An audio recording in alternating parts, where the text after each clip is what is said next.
marriage was a waste of time, so I started an affair. But I saw my husband reading my text WAP. Husband was reading the text from my affair while I was taking a shower. When I opened the door, "Hey there, the mini community of Reddit. My name is Katrina, 33 and married to Neville, 37 for 4 years.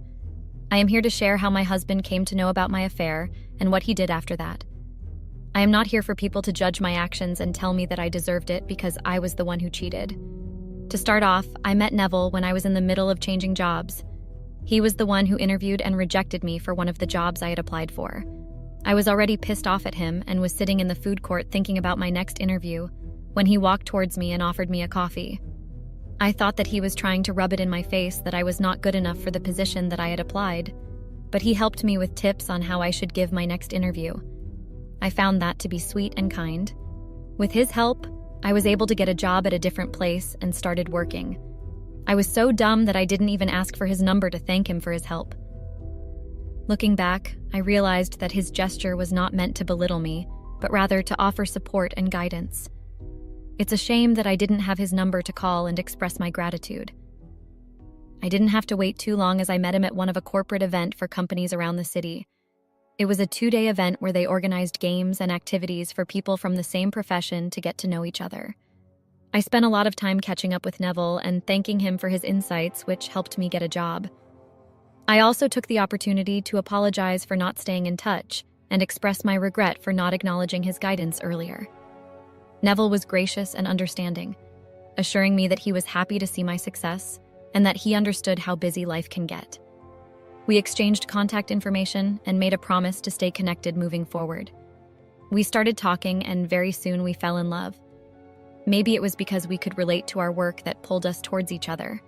Within a span of 8 months, we decided to get married. We did not have time for our honeymoon, so we decided to have it during our Christmas break. We were both busy with our jobs, and it was not a big deal to go on a honeymoon immediately after getting married. Neville was promoted 2 years after we were married. After his promotion, Neville had become like a completely different person. He was so obsessed with work that he hardly spent time at home. When he was home, he barely slept and was on his laptop continuously typing at a non-human speed and kept yelling at his associates. It was freaking me the hell out. I told him that he was dangerously obsessed with his job and it was becoming addictive. We started having fights around his work as it had now slowly crawled into the bedroom. Neville's obsession with work not only affected our relationship, but also his physical and mental health. It was clear that his job had taken complete control over his life, leaving little room for anything else. I became increasingly concerned about the toll it was taking on him and our relationship. I did not know what to do and started distancing myself from Neville. I was not even interested in having a conversation with him anymore. One of the guys at my office had always had a crush on me and would always try to make a pass at me. I was so frustrated with life that I decided to accept his advances since I started feeling as if I live alone and am not even married. I did not try to ignore him and gave him a smile as I passed him.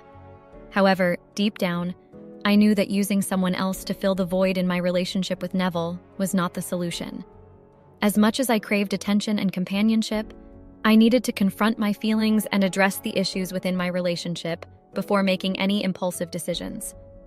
The affair between me and Jack has been going strong for the past 1 year. I never had so much fun in my life after getting married.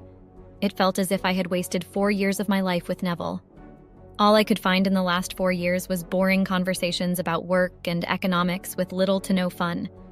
We never went out to parties or to get together or even on dates. I was living a very sad life before I met Jack. But with Jack, everything changed. He brought excitement and adventure back into my life. We would go on spontaneous road trips, try new restaurants, and dance the night away at clubs. It was like a breath of fresh air after suffocating in a dull and monotonous marriage. I finally felt alive again, experiencing joy and laughter that had been absent for far too long. Recently, I noticed that Neville had suddenly been trying to make time for me and make time to have conversations with me. I was surprised as to this sudden change in his behavior. I did not know what got into him recently. He asked me if we could go out on a date on the weekend. Of course, I had plans with Jack, but I wasn't going to let him know about it. I agreed to go on a date with Neville as I did not want him to be suspicious of me and Jack. After the date, Neville started making plans of where we could go out on a holiday. and spend some time alone with each other. It was getting difficult for me and Jack to spend time with each other, as I was being occupied by Neville almost every weekend. Jack and I decided to meet in the middle of the week in case Neville made plans for the weekend.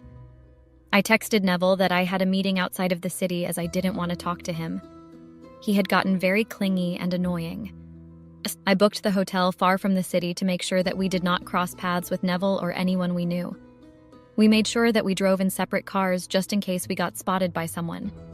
We spent the entire day together lazing around and making love to each other. It had been so long that we did not get to see each other privately. I came home after spending my day with Jack.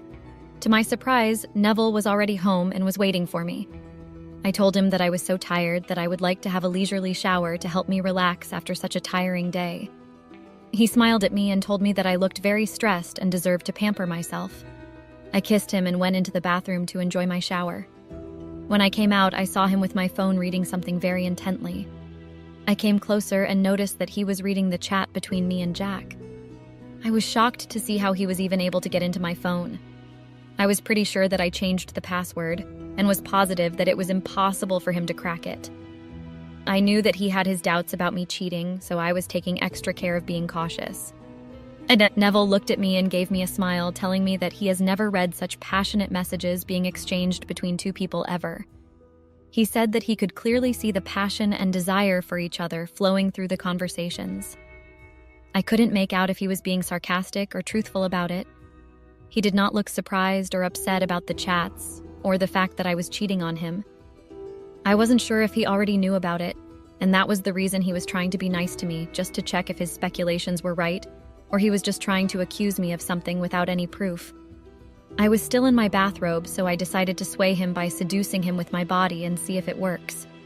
He looked at me with an expression which could easily be translated to, "Are you being serious right now?" He told me that he understood why I did what I did. He agreed that he did not fulfill his duties as a husband, and that was the reason why I had to take this step to find a guy outside of marriage. I was surprised by the amount of composure he was maintaining while having this conversation, because in my head I definitely did not imagine it to go this way when Neville would come to know about my affair.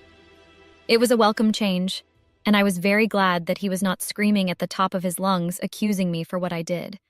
He told me that he was not angry or upset and wanted me to take my own sweet time to get ready. He also told me that he had no problem with me continuing my affair with Jack, as he knew that he was the one at fault and it would not be right on my part to ditch Jack just because Neville has now made himself available for me.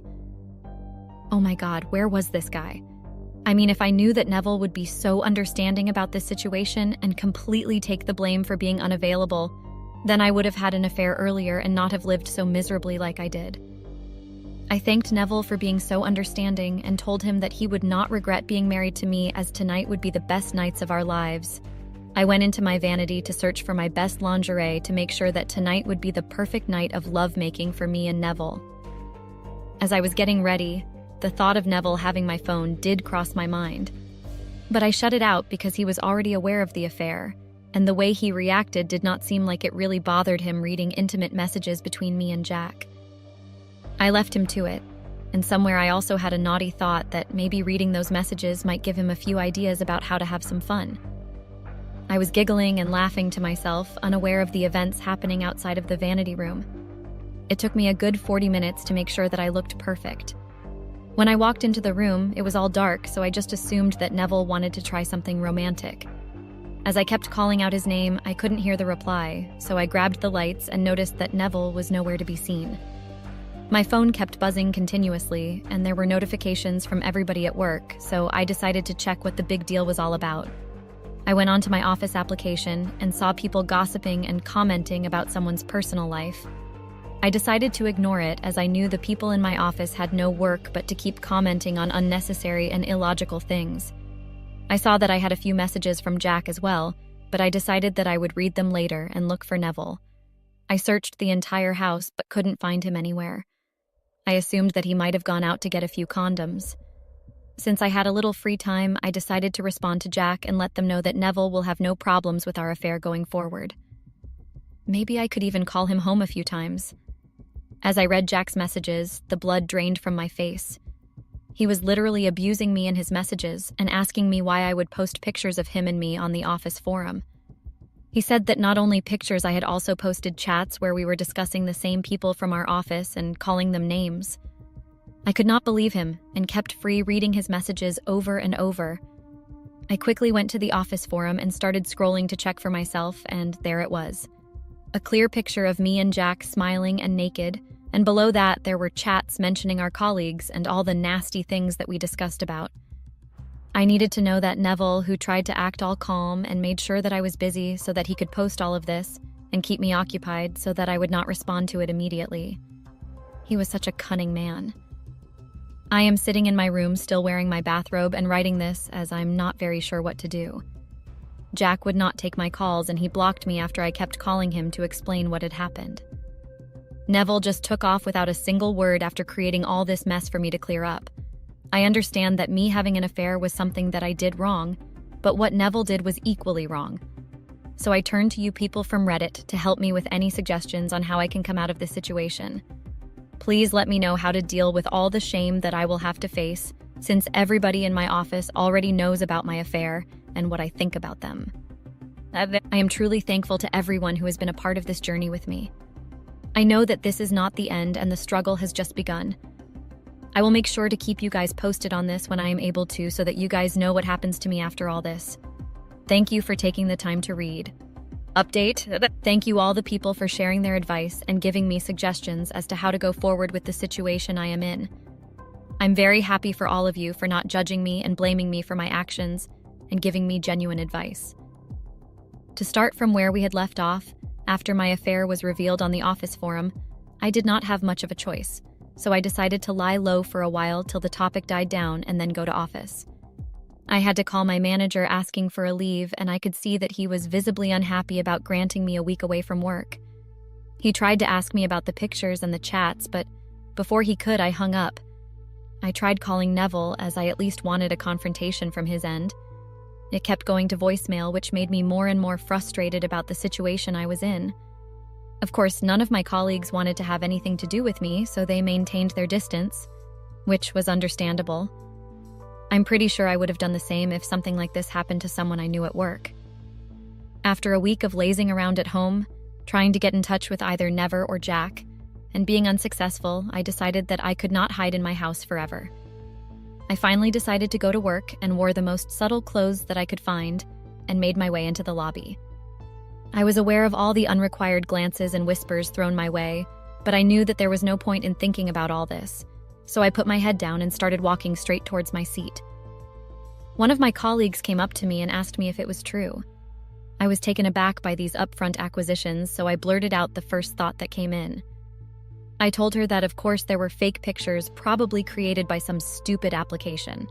So she then asked me what I was doing on that application, making naked pictures off me and Jack. I forgot that all of this was posted from my phone. That would still not explain the chats. I realized that I was being too stupid trying to cover it up, as there was no way people would believe that all of this was fake or that my phone was hacked. I was called in by my manager and asked me to resign graciously or they would have to kick me out. Since it was a question of the reputation of the firm, I was forced to resign, and just like that, I became jobless. I was furious when I drove home. Now I had no husband, no affair, no friends, and no job. What more could possibly go wrong in my life? I wish I hadn't said it out loud. As I was parking my car, I saw that the front yard was all messed up. I quickly ran inside as the door was wide open. There was a strong smell so bad that I could hardly breathe. I could see that that was some weird black substance coated on all the walls. I couldn't make out what it was, but it smelled horrible. I picked up a baseball bat just to be careful in case there was someone still inside. I held my breath and slowly made my way towards the bedroom. I didn't know if it was the smell or the room, but it was much more disgusting. The walls were, of course, horrible, but the bed was filled with poop. There was a message written with that black substance on the mirror which said, "Happy cleaning." I instantly knew that it was Neville. I hoped that he would have left the bathroom alone, but of course not. This had something else, and it was of a different color and smelled very funny. So now I don't even have a place to go to the washroom. Great, my life has been on a roller coaster ride for the last 2 weeks. I decided that I should start cleaning the bathroom since I needed some place to relieve myself. I knew that calling the cleaners would cost me a fortune, and I just became jobless 2 hours ago. As I started cleaning, my eyes started getting irritated, and I felt itching all over my body. I decided to ignore it and continue, but after another 10 minutes, I just couldn't control scratching myself. I decided to take a break, but I just couldn't stop my tears, and I noticed there were rashes all over my hands and legs. I tried to check my face and remove any pus right off, and maybe I passed out as I don't remember anything after that. I woke up in a hospital bed and was told that I would have to stay there for another 2 weeks till they monitor my condition. They told me that I was exposed to toxins, which led to a severe skin allergy. If the neighbors wouldn't have complained about the smell, I would have probably died in my house. Well, it was good to have nosy neighbors once in a while. I was discharged, and it took me almost a month to recover from the allergic reaction on my skin. I was still on medication, and my skin was still noticeably gross to look at. In hindsight, I kept wondering if I should have taken a picture of the mirror to file a lawsuit against Neville for trying to kill me. I went home to a shabby-looking place and decided to leave after packing up my things. I opened the wardrobe and saw that there was nothing in there except my clothes. I did not have the time or energy to deal with it, so I just picked up my clothes and took off. I didn't know where to go, but I knew that it had to be somewhere far where Neville wouldn't be able to find me. I was certain that he was trying to kill me for cheating on him. I started my car and drove off without a destination in mind, and once I was out of the city and realized that it was safe now to make a stop. I stayed at the motel on the highway and changed my clothes to go out to eat something. I was sneezing every 2 seconds. It was a little concerning, but maybe because I was in the hospital for too long. Now that I was just breathing all the polluted air and out in that open, which was causing me to sneeze. I went to a diner nearby and ordered myself a sandwich. My sneezes were growing out of control and everybody kept staring at me. Awkward. I decided to take the sandwich and leave, but before I could do that, I couldn't breathe and I fell unconscious. This was the second time I was waking up in a hospital within a month without knowing what had happened. I was told that the clothes I was wearing had cat fur on them, which I was allergic to. It took them almost 2 weeks to figure out what it was. Since I was previously admitted for an allergy, it would be more difficult for me to recover from this. There was only one person who would have known about my allergy to cats and also have access to my clothes. I was scared to death, to say the least. Neville was trying to use everything he knew about me against me. It was scary just to think about it. I decided to write a long, heartfelt email to Neville to apologize and ask him to stop as I got his message. I would never do anything to betray him and stay away from his life if he would promise me that he would leave me alone. I just hoped that he would stop now and let me live in peace. I dozed off, and when I woke up, the nurse told me that there was someone who came to visit. They left me flowers and a letter. I was too scared to even touch them, as they could be something I should be wary of. I held the letter with the tissue and sanitized it before I even touched it. It read, "I accept your apology and I hope you get well soon." I breathed a sigh of relief as I knew that it was over now. I am still in the hospital, recovering. I'm writing this update because I am bored and also to let you guys know about everything that happened after Neville left me. I know it was one hell of a ride, but it's all over now. I have learned not to mess with the silent ones, as they make your life threateningly dangerous. I don't want to work things out and would never or even try to live in the same house with him. Once I get out of the hospital, I'm probably changing cities and staying as far away from Neville as possible. Thank you all for being such good people and being there for me. I hope you learn something from my story and make wise decisions. My name is Carla, age 37. I have been married to Thomas, age 41. My husband and I have had a boring marriage. We were good to each other because we treated each other as friends. There were times when we went about not seeing each other due to our busy schedules for days. There were never any arguments about anything in particular between us. I think us being busy was what kept our marriage without falling for the longest time. I was a nurse, and he was a salesman. We both had erratic work hours and schedules, which made it very hard for us to find time for each other. Having kids was a topic we both dreaded. Being a nurse for kids was more than enough for me to be scared of having kids of my own. I would encounter kids with all sorts of complications, which hardened my resolve not to have kids of my own. Thomas had been quite understanding about it, as he knew that having kids would add to the expense, and we were not ready to take up extra expenses. We both mutually agreed on not having any kids, which upset both of our folks. But it was what it was. We were content with our decision and focused on building a strong foundation for our relationship. We filled our lives with adventures, hobbies, and quality time together, cherishing the freedom and flexibility that not having children allowed us. Our friends and family eventually came to understand and respect our choice, realizing that happiness can be found in different ways for different people.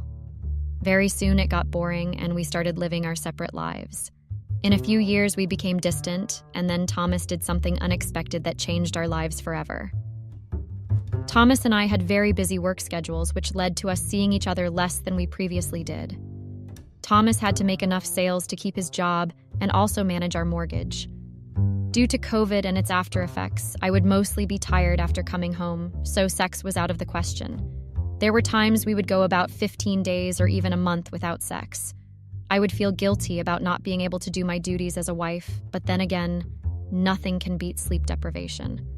Our days together mostly consisted of Thomas convincing me to have sex and me telling him how hard I had worked all day and just wanted to rest in peace and quiet.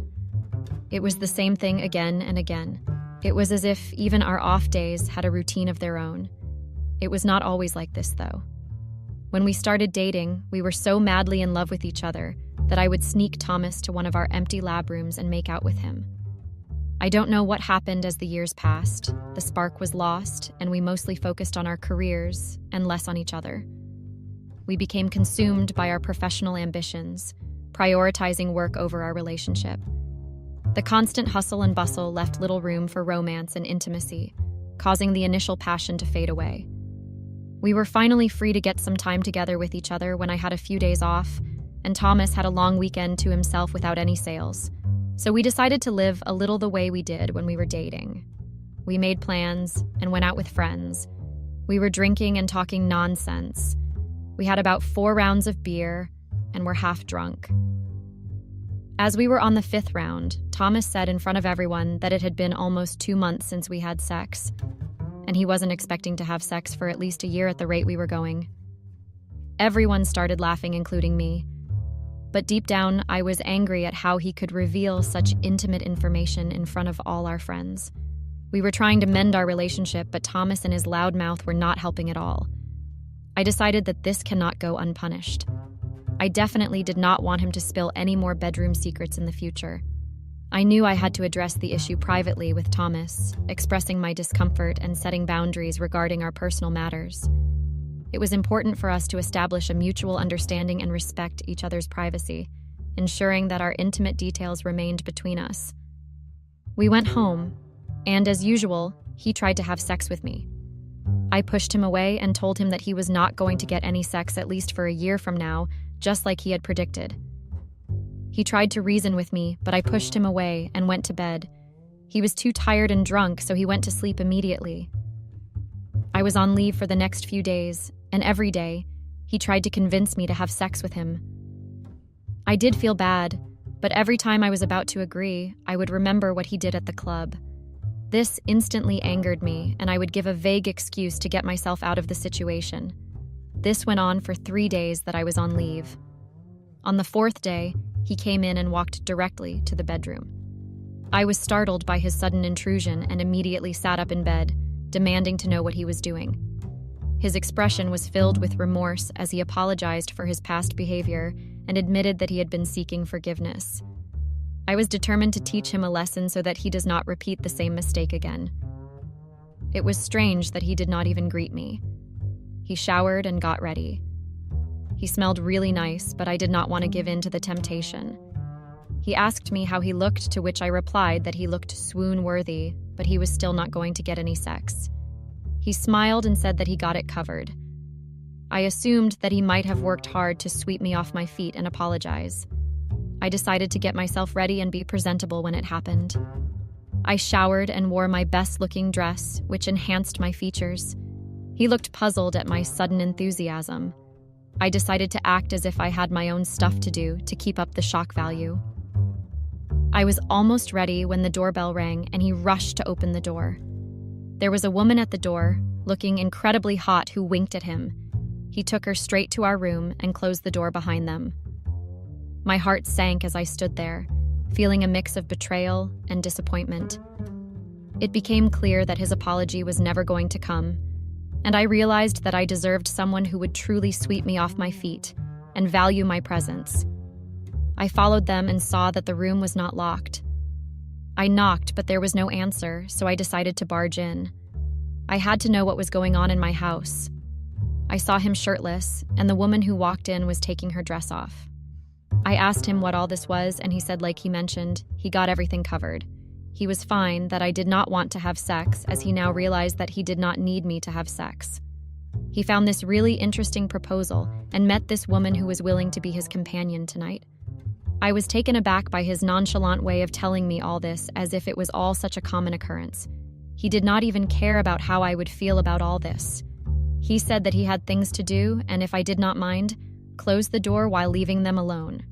They continued undressing, and I did not know what to do, so I closed the door and went into the guest bedroom. I couldn't sleep the entire night as I could hear sounds and whispers from our bedroom. I tried to put my ear to the wall to listen to what they were up to. I don't know if he was really enjoying himself or just moaning too loudly to make me jealous. Maybe it was all just an act and nothing was actually happening there. I couldn't be sure until I saw it for myself. He came to the dinner table in the morning to get his coffee. I was already sitting there waiting for him as his companion had left about an hour ago.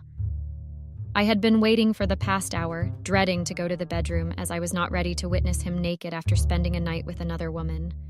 He came and kissed me on my forehead as if nothing happened. He smiled at me and said that he had a wonderful time last night and asked me if I had a good sleep. Really, was he being serious right now? How could he even ask me that after almost causing me to have a mental breakdown? I just kept staring at him in disbelief, looking at him being so casual about it. There was no guilt or shame that he felt after what he did last night. He got ready as usual and went to work as if it was normal to sleep with another woman in the bedroom when your wife is right in front of you. I went to work but obviously could not focus on what I was doing. My job required me to be present more than 100% as people's lives depended on my actions. I decided to leave early and brainstorm a little on how to handle this issue with my husband. There was no use staying at the hospital when my mind was running all over, which could lead to serious blunders from my end. I went home and started thinking of where it all went wrong, that he had to take such a step and not even feel guilty about it. The more I thought, the more it became clearer about the night at the club where it all started. I recalled how he had been distant and unresponsive that night, spending most of his time engrossed in conversation with a mysterious woman. It was then that I realized the potential catalyst for his actions. Perhaps there was more to this situation than met the eye.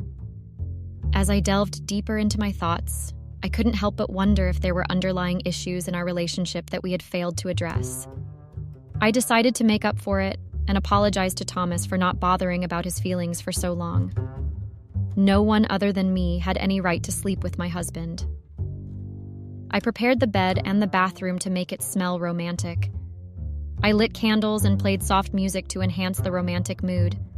I waited for Thomas to come home to the surprise. The doorbell rang and I checked myself in the mirror before opening the door. There he was, half drunk and with a new woman. He just pushed me aside and made his way to the bedroom with her. They went in and locked the door. The next morning, Thomas came and kissed me. He even thanked me for understanding his needs and decorating the bedroom for him and his friend last night. My mouth was wide open at his way of processing things. I was not doing all of that for him to sleep with a random woman. I think he knew me well enough to not come to such a stupid conclusion. Was he just trying to push me farther away by doing all of this? I did not really understand why he had to behave this way. And tonight I had decided that it would be a battle to regain my control over Thomas. He was my husband, and there was no way I would let things slip out of my hand. He wants sex, so sex is what he would get, but from me and not from anyone else.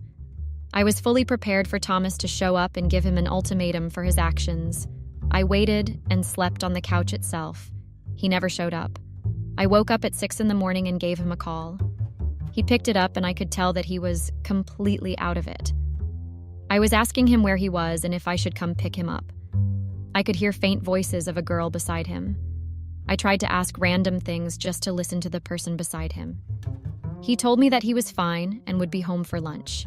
Before he hung up, I could make out that the person beside him was Karen, who was one of our mutual friends and who always had eyes for Thomas. I was devastated knowing that now he had started sleeping around with friends. How could he not think of what people would talk about us once all of this came to light? Was he so desperate for sex that he would be ready to sleep around with any person who shows even a tiny bit of interest in him? And how could Karen do such a thing? She was my friend after all. Even if Thomas was the one who suggested it, could she not have the sense to deny it? I couldn't jump to conclusions just by a few whispers. I decided to drive to Karen's house to confirm it. On my way, I kept praying for it not to be true. I had scenarios running in my head about it being true and imagining them making out. I shook my head and tried to focus on the road. I reached, and there in the corner was Thomas's car. Without thinking, I went and rang the bell. Karen opened it, and I could tell by her expression that I was the last person she wanted to see. I went inside without a word and saw Thomas sleeping in her bed with barely any clothes. Anger is not even the word that could describe what I was feeling. I snatched away the quilt and pushed Thomas to wake up. He got up with a start and looked at me. He hugged me and was going back to sleep when I asked him to see where he was. He opened his eyes and looked at Karen and then at me. He looked at the condition he was in and understood what must have happened last night. He told me that he never knew Karen was so good at sex. I mean, really? I started throwing things at him, which he dodged successfully. He stopped me and asked me what was wrong. Could he not know what was wrong? I was not his girlfriend anymore for him to toy around with me. I demanded an explanation, and he said that he understands my point of not always being available for sex, and he respects it. He doesn't want to burden me with it, so he found a solution. This helps him with his sexual needs and does not even put pressure on me for having sex with him. According to him, it was a win-win situation for the both of us. He told me to calm down and think about it. I was fuming with anger and told him that he could enjoy all the sex he wants to with Karen or any other woman because I don't care anymore. I was done putting up with his nonsense and now I didn't want to carry on with it. I gave Karen a disappointing look and walked out of the door, slamming it shut. I sat in my car and started crying. How could my life turn out this way? Thomas was the most responsible and loyal person I had known. How could he sleep with so many women and not even feel sorry about it? I was lost for words. I am writing all this sitting in my car, as I don't think I am in the right frame of mind to drive my car.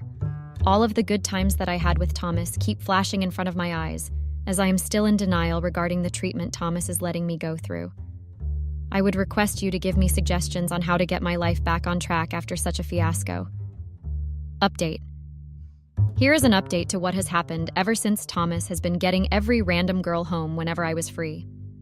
I left the house that I shared with Thomas, just like a few of you suggested. I started focusing on myself and living my life the way I wanted to. I went out with my friends over the weekend to a club and saw Thomas kissing a girl not older than 21 on the dance floor.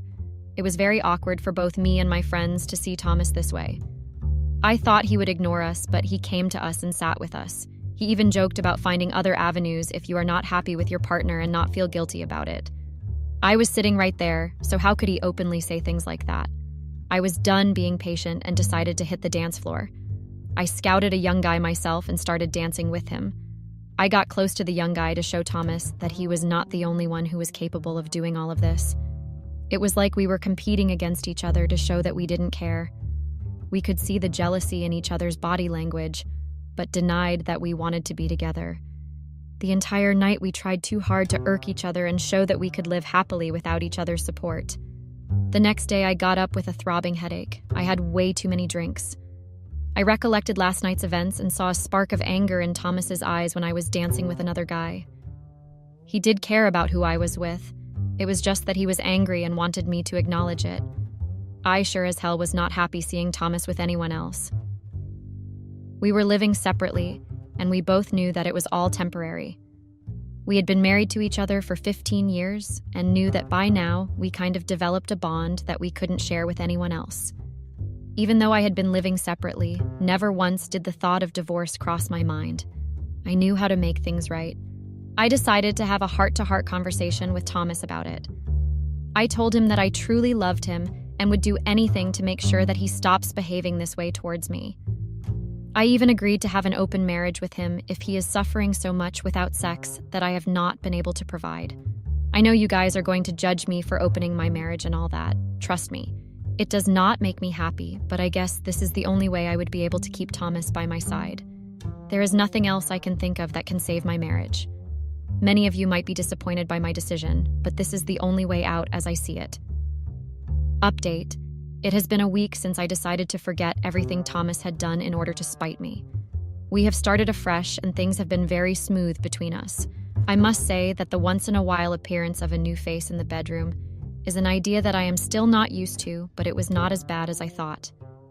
I am actually glad about the idea of an open marriage, as it takes off the pressure of having sex with Thomas when I don't want to.